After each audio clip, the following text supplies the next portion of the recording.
They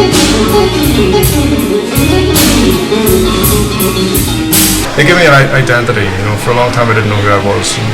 Blues music in general gave me an identity. I'm a musician. I play blues.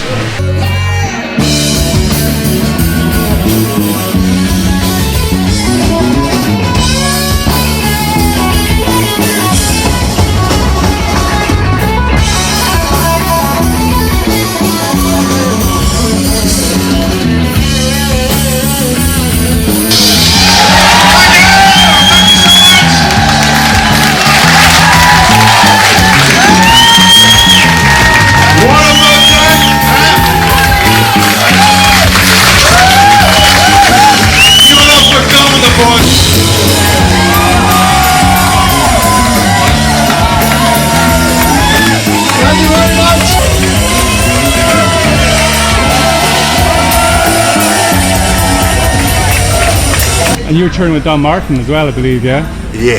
How are you finding him? I just met him last night, man, and he's done a great job, and he's doing his thing.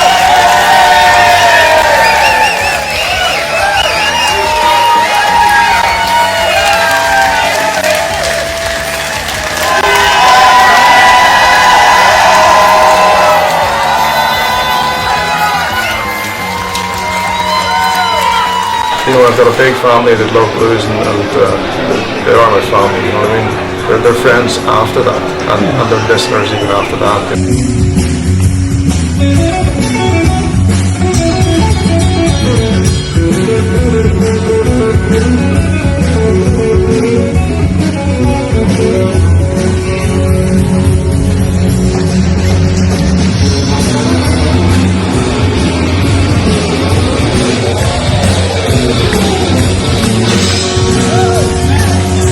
Tell me how you got into blues music.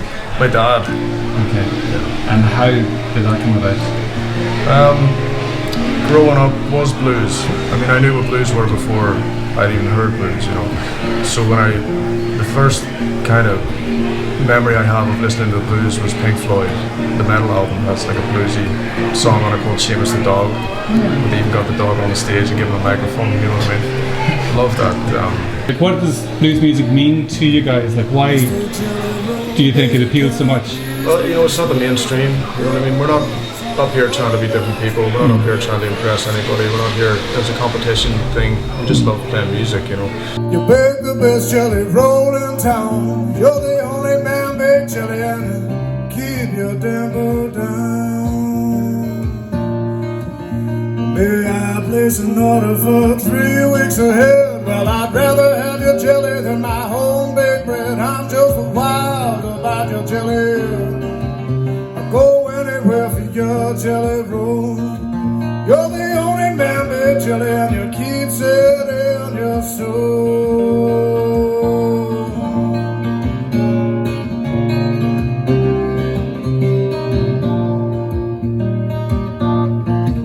I was locked up for murder in the very first degree. Judge's wife sent down, said, "Let that boy go free. He's my jelly roll baker. He baked the best jelly roll in town. He's the only man made jelly, and he keep his temper down." Thank you very much. Thank you. I do not want to be Rory Gallagher. I try to be as respectful as I possibly can towards the guy, you know what I mean, with his music. I'm not trying to tribute him at all.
My family is sort of musical throughout the years, and it's the same as ours. You know, my father and his grandfather both came through the show band scene way back when.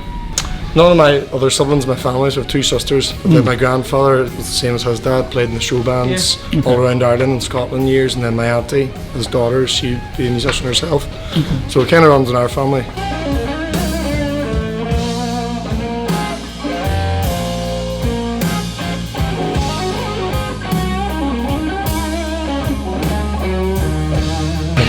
In terms of like Rory Gallagher, you guys all mentioned about Rory Gallagher being such an influence, and even between like fans and Belfast, they all say such an influence. Why do you think he's such a trailblazer maybe? I just think Rory stuck to his guns.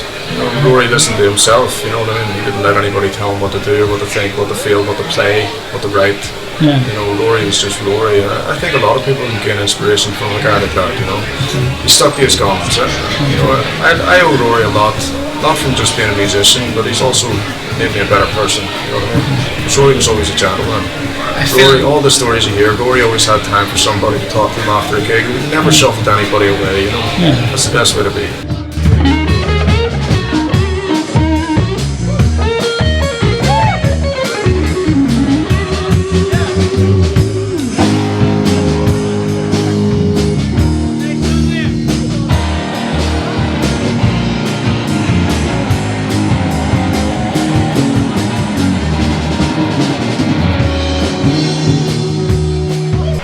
Why do you think Irish blues music is so popular up north, especially? Like in Antrim, Monaghan, down, it's really popular.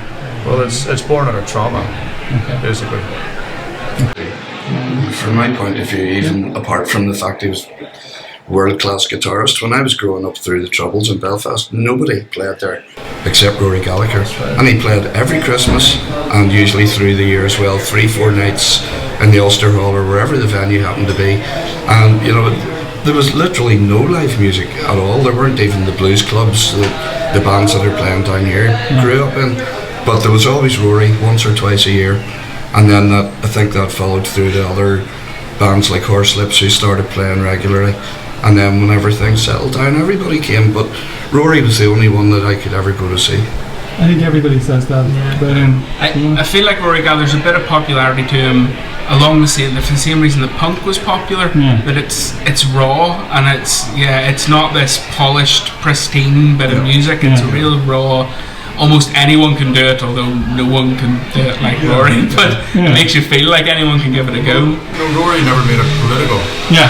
A lot of people were making it political back then. Rory was like, it's not what I'm about. You know, I can do this or I can do that. I can't be that front guy that is pretending to be something I'm not. You know, I love that about Rory. You know what I mean? I know it is brilliant. It brings people together rather than puts people apart. Exactly. For them we ours that he played in the Ulster Hall, everybody was friends. Like, of course. Beat the crap out of each other. He was so raw and spontaneous. Yeah. I mean, you could have all the studio albums and you still didn't know what you were going to get live. The tunes would have been extended, they'd have been done at different tempos. It was just whatever mood Rory was in, and he had good enough musicians with him that were able to follow him. They didn't know what was coming when they started the gig. They didn't know what the songs were going to be like that night. Yeah, exactly. Yeah.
Something happy now, that's where Rory comes in.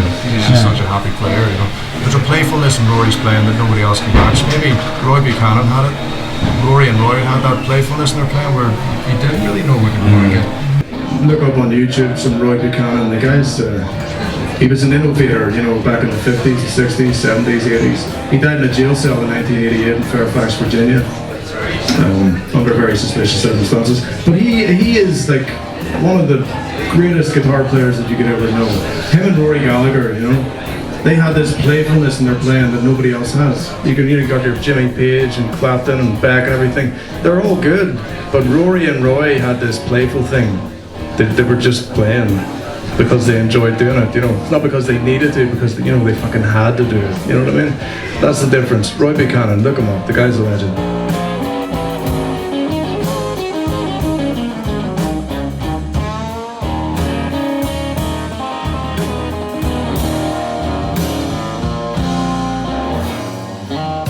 This is called Roy's Blues.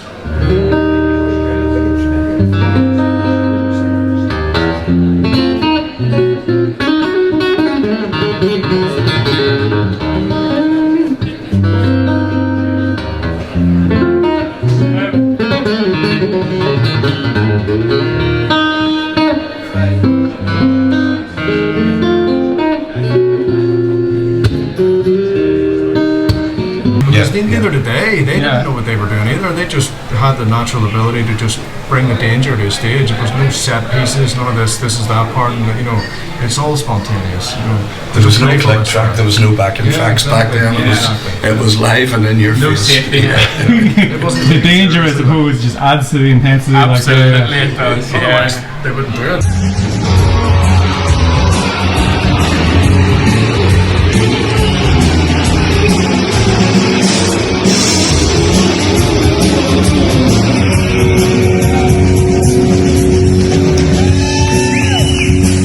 Mentioned about being in America, and like there's Chicago blues, Mississippi blues, but is there Irish blues or Northern Irish blues? Or I think there is if you know where to find it.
Well, blues is life, you know. Green is life also. You know, there's many colours in the day, but don't listen to it all the time. And if you are listening to blues, don't strictly go by 12-bar blues all day, because you will get depressed. It happens to all of us, like, you know what I mean? It does. There's a point where you tip over. I just found my soul. I've been alive.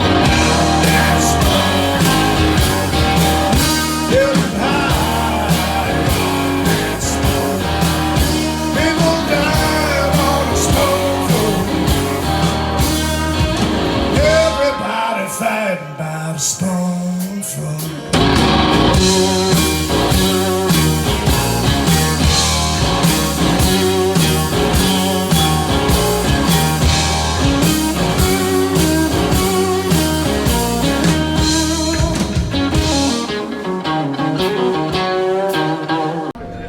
I mean, I write songs. You know, if you write songs as well, you probably agree with this.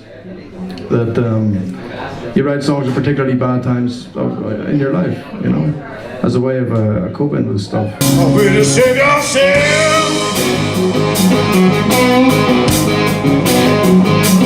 Won't you help me? Will you save yourself?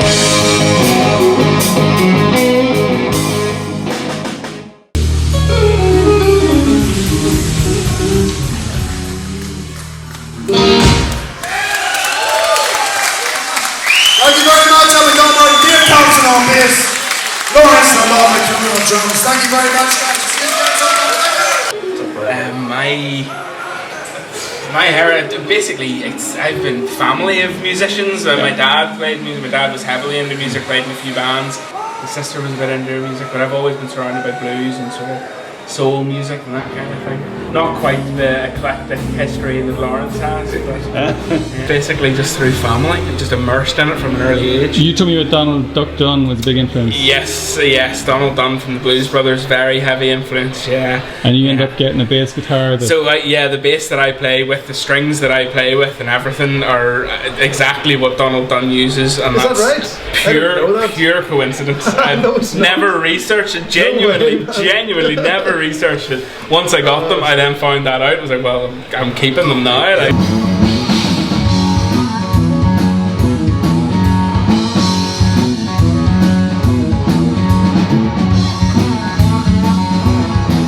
Like, we both studied music, but me and him went to college together, so me and him met, God, about 8 years ago now, maybe. It's about, 8 years ago. Yeah. 8 years ago at college, like, so me and him have been kind of playing together on and off Live ever together. since then, and lived together. Everything, yep. So we're kind of sick of each other at this stage. Yeah. But so yeah, and then we're playing together now with Dharma, and it's brilliant. Full circle. It was not I didn't set out for this as a job or anything.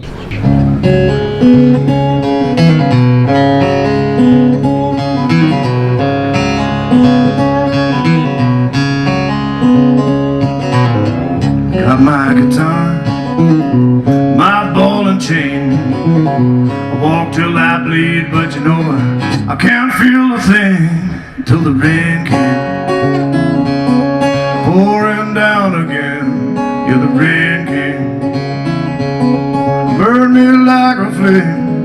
Yeah, the rain came, washed it all away. Yeah, the rain came.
The first one's Ben Graham. Now this guy, he's an absolute gem. Ben Graham, give that man a round of applause.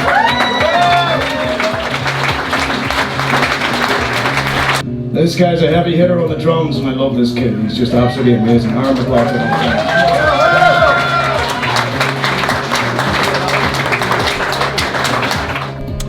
It's brilliant. It's very good. I've only started recently with the band, like, so it's all kind of new to me at the minute. Yeah, but it's brilliant. Enjoying it. You know what I mean? Just getting to see all different places and travel around. We've a cruise up and coming now in the next few days. Joe Bonamassa's Mediterranean cruise, so we're looking forward to playing that. A lot of different artists, Blackberry Smoke. Yeah, Blackberry Smoke, Kristen Ingram, Kenny Wayne Shepherd, you know, a lot of big hitters in the blues scene. And we finish here, we go home for a nice 1 day off, 2 days off, rehearse for a day, and then catch a flight to Greece to head out with Joe Bonamassa on that cruise. And we're there for just about a week. Come back for 1 night off to get back in the van to drive over to the Great British Rhythm and Blues Festival in Cone, where we are in the Hippodrome, the big room, big theatre room, which is lovely up there. And then we're having our after party in Barnoldswick on the Monday, and we come home for 4 days to get back into the van to drive to Europe, where we're in Europe for a month, and then we come back for 8 days, and then we go to England for a month, and then we come back for, let me do my maths here, 12 days, and then we go around Ireland on the Don Martin's album tour, Bear in the Hill album tour in Ireland. Okay, I think you guys need to join a union. That's right.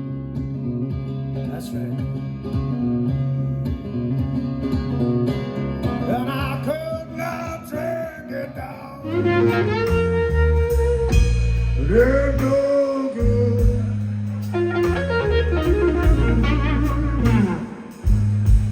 Thinking about it now.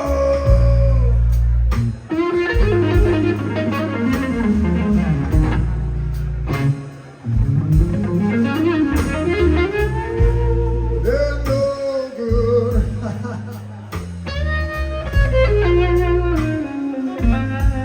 Thinking about it now.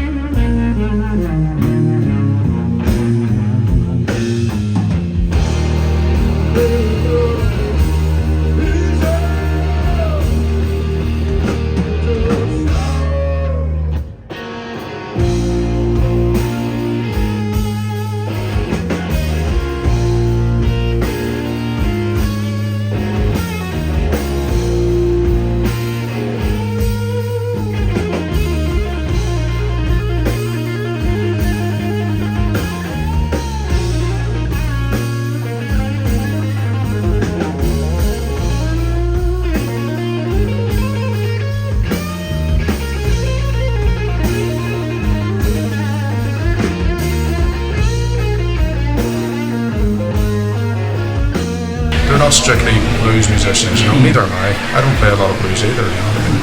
Blues is the thing that's pigeonholed me in a genre, I guess. I'm happy enough to be there.